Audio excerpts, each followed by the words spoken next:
Selamat pagi rekan-rekan, salam sejahtera untuk semuanya. Hari ini saya ingin berbagi untuk lampu utama yang mati. Nah, sudah saya ambil contoh untuk motor saya sendiri. Seperti ini, akan saya nyalakan dulu ya. Nah, pertama-tama kita kunci kontak, terus starter. Nah, bisa kita lihat di sini lampunya mati sama sekali. Di dim, di lampu dekat itu mati semua, nggak nyala sama sekali. Nah, kalau begini bagaimana solusinya? Yang pertama kita cek dulu untuk fittingan dan lampunya itu apakah misi bagus atau tidak. Nah, kita buka dulu, baut-bautnya ada di sini. Di bawah ini ada dua, ya. Nah, setelah dibuka seperti ini, kita cek ya. Sambungan kabelnya bagaimana, fittingannya seperti apa.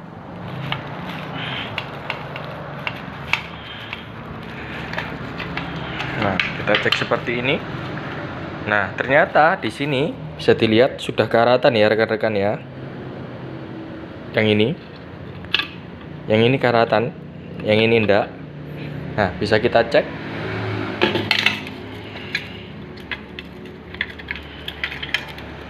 Sinimnya pun juga karatan rekan-rekan ternyata. Ya. Tetapi ini enggak masalah, nanti bisa dibersihin pakai apa itu namanya? Pakai karburator cleaner, bisa kita semprot atau WD. Oke. Nah, ini juga ada tanda-tanda mau gosong ya. Nah, solusinya seperti apa dan apa saja yang harus kita lakukan? Kalau misalnya Anda berada di rumah dan juga tidak ada bengkel di dekat rumah Anda bisa menggunakan cara seperti ini. Kalau misalnya apa itu namanya, groundnya kurang, bisa ditambahin kabel, bisa diikatkan seperti ini, terus dimasukkan ke sini. Nah, ini nanti masukin ke groundnya. Kabel ground itu ada yang warna hitam seperti ini, masukin ke sini, ini sambungin. Ya, maksudnya ini dikaitkan di apa itu namanya, yang di atas untuk lampunya seperti ini kabelnya.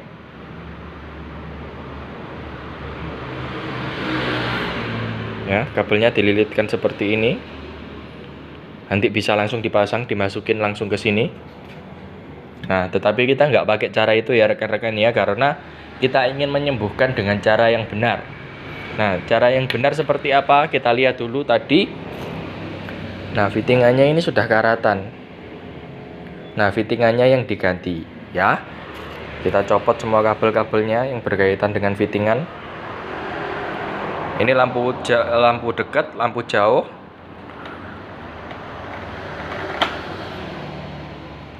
Sorry, kecopot semua.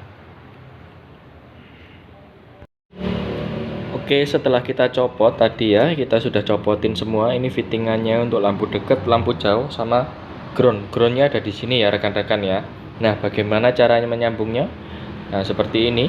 Ini kita kaitkan ground sama ground. Nah, ground sama ground dikaitkan bersama ya. Nanti kalau sudah dikaitkan seperti ini, kita sudah bisa masukkan ke sini ya. Nah, ground dimasukin ke ground soketnya. Nah, untuk lampu dekat, lampu jauh kita masukin juga seperti ini. Ini enggak apa-apa ya kalau kebalik lampu dekat sama lampu jauhnya, nanti tinggal dicek aja yang sesuai yang mana. Kalau sudah yakin benar baru nanti dipasang. Kalau belum yakin, takut kebalik, dicoba dulu yang benar yang mana. Nah, soalnya kita juga nggak perlu ngapali untuk lampu dekat sama lampu jauhnya. Nah, setelah semuanya disambung,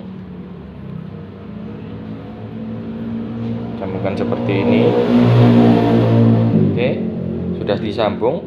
Tadi kan gara-gara lampunya ini nggak nyala, maksudnya ini tadi karatan yang sebelah sini ya. Nah, ini kita ganti juga lampunya, juga ada tanda mau gosong ini di sini ya. Mungkin tidak kelihatan, cuma di sini agak hitam.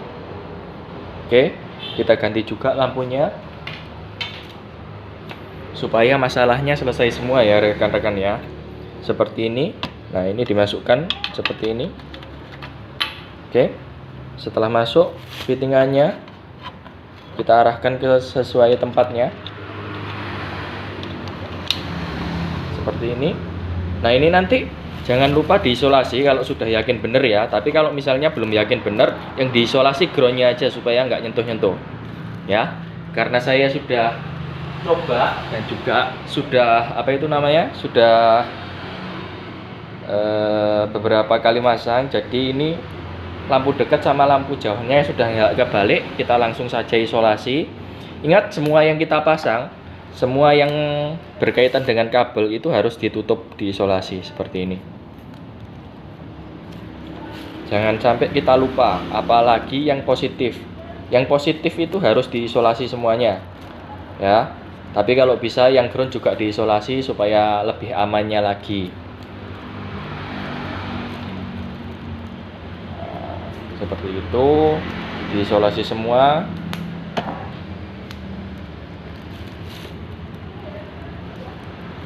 Jangan sampai ada yang ketinggalan ya, supaya nanti nggak konslet. Nah, kebanyakan kesalahan orang-orang menyepelekan hal seperti ini.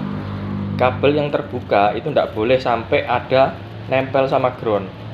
Ground itu besinya besinya motor. Kalau nempel sama besinya motor pasti konslet, sudah 100% pasti konslet. Nah, jadi kita harus berhati-hati dalam pemasangan kelistrikan, kabel dan lain-lain ya rekan-rekan ya. Jangan sampai ada kesalahan kabel nggak diisolasi. Nah, itu bisa konslet nanti. Imbasnya nanti ke lampu, bisa jadi ke akinya soak atau regulatornya atau apapun ya, pokok yang berkaitan dengan kelistrikan.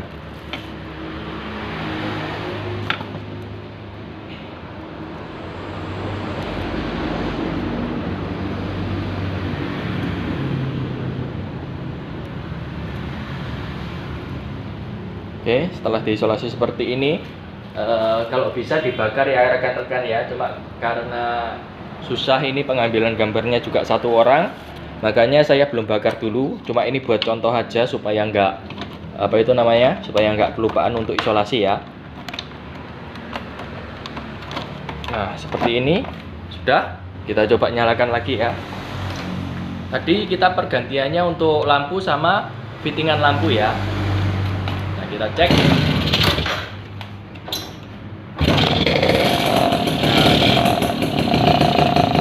Ini dim sama dekat ya, sudah nyala semua ya.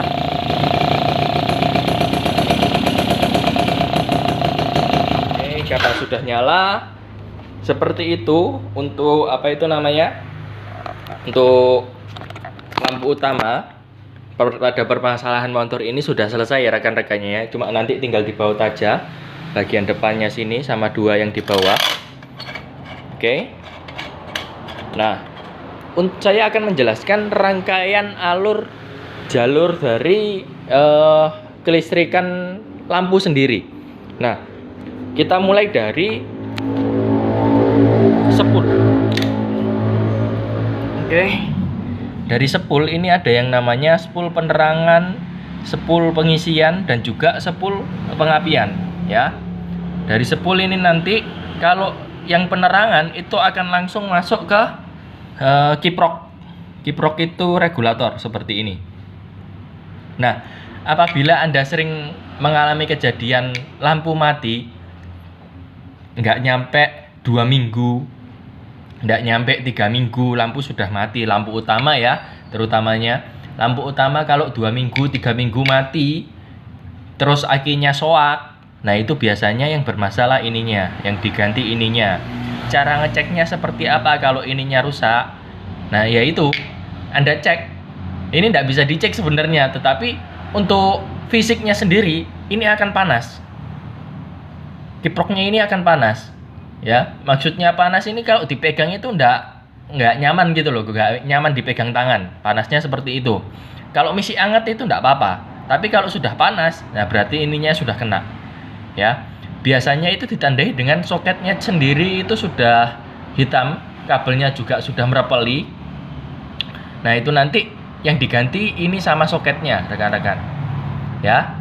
Kemudian untuk permasalahan lampu ini sendiri cukup kompleks sekali karena rangkaiannya banyak, ada juga kabelnya juga harus dicek. Nah, tetapi saya akan ringkas saja untuk kali ini. Dari spool lari ke ini, ya. Nanti kalau misalnya lampunya diganti 2 minggu mati lagi, dicek akinya. Kalau digas, kalau di posisi nyala, digas akinya itu nambah enggak voltasenya. Kalau nambah mungkin ininya masih baik-baik saja, ya.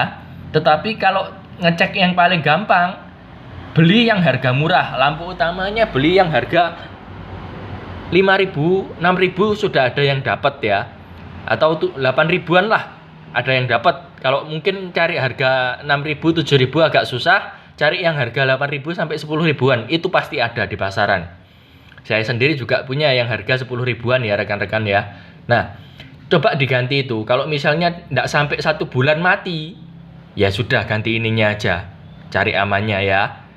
Tapi kalau bisa dicek juga akinya, kalau digas tegangan voltasenya naik apa enggak. Kalau naik kemungkinan bukan ininya. Ya, mungkin ada konslet lainnya. Nah, tapi kalau misalnya sudah 2 sampai 3 kali dicek voltasenya naik tapi lampunya mau mati terus, ya yang diganti ininya ya. Pokok nggak nyampe 1 bulan, yang bermasalah mungkin regulatornya. Ya. Kalau untuk motor-motor lama semuanya itu bergantung pada kiprok atau regulator, karena semakin digas lampunya akan semakin terang. Nah, itu bergantung pada regulatornya. Ya. Jadi yang diganti regulatornya kalau misalnya nanti lampu depan sama lampu belakangnya mati. Nah, biasanya kalau misalnya sampai gosong itu berarti kiproknya. Tetapi kalau misalnya kayak kejadian tadi seperti yang motor saya ini tadi nggak usah diganti ininya, karena yang bermasalah adalah fittingan dan juga lampunya itu sendiri. Ya, jalurnya tadi dari spool penerangan yang warna kuning ini, warna kuning ya, spool penerangan ini. Nah, spool penerangan itu warnanya kuning biasanya, terus masuk ke kiprok, terus dari kiprok baru dialirkan ke lampu. Ya, ingat jalurnya seperti itu. Jadi nanti kalau misalnya ada permasalahan Anda bisa dicek jalurnya seperti itu. Juga kabel-kabelnya jangan lupa diceki. Apalagi kalau misalnya ada yang bodong, diisolasi. Apabila ada yang mengelupas, diisolasi ya. Kalau misalnya sampai kelihatan tembaganya. Kalau sampai kelihatan tembaganya nggak diisolasi, rawan konslet. Nah, mungkin itu yang menyebabkan kelistrikannya atau penerangannya atau lampunya itu mati. Ya, jadi harus dicek dari jalur spool, regulator sampai ke lampu, fittingan lampu tadi juga. Nah, kebanyakan pada motor Honda, maaf saya kembali lagi ke sini. Untuk motor Honda biasanya yang bermasalah itu ininya. Switch dim sama deketnya. Ya. Ini kan Suzuki punya saya ini. Nah, kalau punya Honda itu soketan, ininya bisa dirubah, ininya bisa diganti. Ya, copotan soalnya ininya. Kalau Suzuki sama Yamaha itu lah sudah jadi satu. Nah, kalau Honda itu copotan. Ya. Saya akan ambil.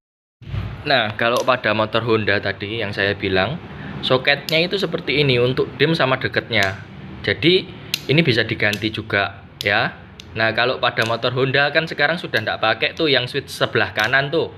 Nah, switch sebelah kanan biasanya dilangsungkan. Motor saya pun saya langsungkan ya. Jadi nggak pakai switch yang sebelah kanan atasnya tombol starter itu sudah nggak dipakai. Nah, tinggal pakai ini aja. Ya, ini harganya 10 ribuan rekan-rekan ya. Ada off-nya juga, ada dekat, ada jauh. Jadi ini 3 titik ya. Nah, ini kalau misalnya motornya Honda lampunya mati bersamaan, padahal sebelumnya nyala atau salah satunya nyala, yang diganti ininya dulu, kita cek ya. Dengan kondisi fisiknya lampu nggak gosong, elemennya masih menempel ya. Kalau misalnya seperti itu matinya bersamaan, yang diganti ininya kalau pada motor Honda. Karena kalau motor Honda itu rawan sekali ininya bermasalah atau konslet atau mati ya. Terus untuk motor-motor yang zaman lama itu juga bisa dicek pada switch yang sebelah kanan atasnya tombol starter. Switchnya juga on off seperti itu. Model switch on off-nya itu seperti ini untuk lampu utama Honda ya. Oke. Ini mati, ini lampu kota. Ini lampu utama. Ya. Ini harganya 15 ribuan. Anda bisa cek di toko bengkel-bengkel terdekat juga. Ya. Seperti ini. Nah, kalau misalnya diganti ininya nggak sembuh nih, misalnya nih nggak sembuh, coba ganti ininya dulu. Kalau ganti ininya masih nggak sembuh, baru kita cek nanti ke fittingan lampunya, ke lampunya. Terus kalau misalnya belum sembuh juga, kita baru cek ke kiproknya, ininya dicek juga, spoolnya, kabel-kabelnya dicek ya. Kalau sudah dicek semua, pasti nanti ketemu permasalahannya. Kalau nggak di fittingan, di lampu, kalau nggak di lampu, fittingannya yang bermasalah, atau dua-duanya ini bermasalah setelah ini diganti. Oh ya, fittingan ini harganya 10 ribuan. Lampu sendiri harganya ada yang 10 ribuan sampai 25 ribuan. Ya, itu sudah sama pasang ya. Oke. Nah, kemudian ini tadi dicek juga switchnya yang sebelah kanan, ini switchnya yang sebelah kiri, regulator dan juga spool. Nah, ini rangkaiannya seperti ini. Dari spool, regulator, masuk ke switch on off lampu, switch dim dekat, terus masuk ke fittingan, baru ke lampu. Ya, seperti itu jalur kelistrikan lampu utama. Anda bisa cek satu persatu kesalahannya ada di mana. Untuk paling gampang kita cek dari switch dulu. Yang coba diganti ini dulu. Ya. Ya, kalau Anda punya bengkel sendiri, ini bisa digunakan, dicek, nggak usah dibebankan ke konsumen ya. Ini bisa dicek dulu. Kalau misalnya nggak bermasalah ya nggak usah diganti ya. Kemudian baru diganti ininya. Kalau misalnya sudah benar, terus 2 minggu kemudian dia datang lagi ngomong kalau misalnya kok lampunya mati lagi, Anda coba cek ganti ininya ya. Ini jarang sekali bermasalah kalau untuk penerangan ya. Saya jarang sekali menemui untuk penerangan bermasalah di spoolnya. Tetapi jalur rangkaiannya itu seperti ini, terus ke sini, baru ke sini. Oke. Sekian dari saya. Apabila ada pertanyaan bisa ditanyakan di kolom komentar. Saya doakan untuk penonton semoga diberikan kesehatan dan juga rezeki yang berlimpah. Sampai jumpa di video-video selanjutnya.